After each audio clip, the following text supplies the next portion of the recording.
The outbreak of war in August 1914 unleashed a wave of enthusiastic support for Britain, the Empire and the war.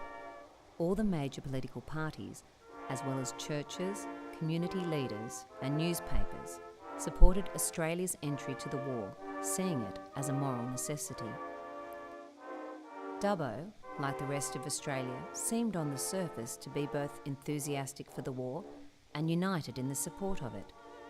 At a town meeting held days after the declaration of war in 1914, it was recorded that Dubbo desires to express its unswerving loyalty to the King in the hour of crisis and desires to do all that lies in its power to forward the interests of the Empire.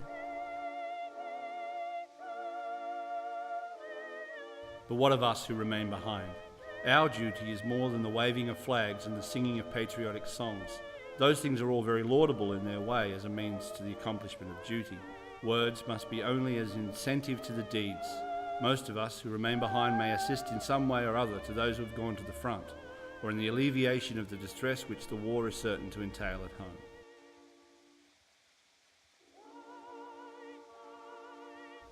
The community threw itself into fundraising efforts, with the money raised directed towards Belgian orphans, Scottish nurses, and the recently established Australian Red Cross. In the space of a year, the community raised over £2,200, equal to around $95,000 today. The Women's Sewing Guild would cut and sew over 2,000 articles of clothing, shirts and vests to be sent to the soldiers at the front, and locals donated everything from horses to chocolates. Patriotism was not just limited to grand civic events. The home front during wartime was littered with persistent reminders of king, country and patriotic duty. Recruiting posters would line the streets, and lectures encouraging enlistment would be held monthly.